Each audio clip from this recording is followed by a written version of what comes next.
Hello everyone, welcome to today's episode of Showcase on Dark Souls 3. You've caught me observing the indigenous race of this area, the Ghru. Magnificent creatures, are they not? They wander these lands, these poisonous lands where little else life thrives, and they survive and prosper. They use such strange weapons too, such vile weapons that poison their enemies. Such as the Rotten Ghru Spear. How to get this, don't ask. Mind you, it's a very ugly looking weapon. Kinda like what they are. They're ugly too. And the description of this odd weapon reads, a crude, half-rotten, curved spear. Choice weapon of the blunt-horned Ghrus, descendants of the acolytes of Farron Keep. The arachnid tip is drenched in rotten waste, making it acutely poisonous. Gross. Really gross. Well, they drop a fresh deuce and just poke their spear with that. Gross. The skill is the charge. Hold the spear at the waist and far away from yourself as possible and charge at the foe. Use strong attack while charging to extend the length of the charge. Very gross. Alright, but how I'm going to tell you, this weapon could be historically accurate despite its awful appearance. Yes. Possibly. Well, it's hard to tell with all the details, but it could be two things. It could be a typical halberd, which could be a little boring, but it could also be a fletchart. Now, I'll show a picture of the fletchart, because we all know what a halberd looks like at this point, but a fletchart is a very strange polearm used in the 11th century to 14th in Europe, with a large hook on the back and the blade on the concave back underside, kind of like a scythe. And you would use this to disarm your opponents, dismount them from horses, or even rip off their armor if they're held on by backstraps. But it's still over depending if it's the typical halberd or this in fact a fletchart, since they both came in these shapes. But rather strange that they actually chose that. It's clearly not just a random weapon. It looks historically accurate at some point. Now moving on to the stats of the Rotten Ghru Spear. Physically, well, we got average damage. It's okay. It's a spear after all. And the bonus damage is roughly a little bit above half damage, but it's not saying much. For additional effects, we got 33 poison, or toxin. I'm not sure which one this spear does. Normally, enemies don't live long enough to be infected with these things. For each tree bonus, you got 2 Ds. One for strength, one for dexterity. Probably dexterity will jump to a C if any of them will jump at all. And tree requirement, you need 10 strength and 12 dexterity. Pretty much minuscule amount. Funny that you get this weapon probably halfway through or just a little bit past the first third of your playthrough. Then finally we have the Spear Charge, which takes 13 FP and 9 for follow-up, and the weight of the weapon's 5.5. And the durability isn't that great of this weapon either. But oh well, it's just a spear in the end.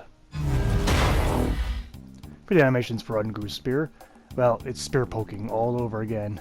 Basic attack is the basic poke. Power attack is a very heavy spear poke. Nothing new there. Two-handed wise for light attack is a very rapid spear pokes. A two-handed power attack is very heavy spear poke. Pretty much no different from the single-hand counterparts. Rolling attack for the light rolling is to use a chop like an axe. And for the power rolling attack is a very heavy jab. Using the weapon in the left hand offers no new animations whatsoever, so it's rather pointless. And then you have the Spear Charge, nothing new here. And spring of the weapon is a very quick jab. Also, you can use it with a shield up, which is probably recommended if you're going to use a spear faithfully. Probably.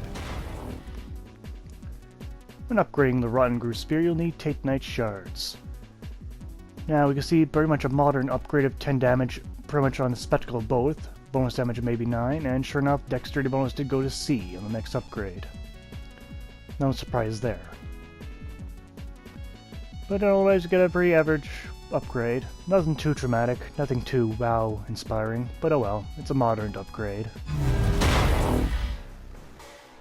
Now going on to performance, well, this is a spear and it's probably one of the weaker spears. I don't expect the poison damage really to do too much. All the enemies' poison resistance are always so damn high, for some reason.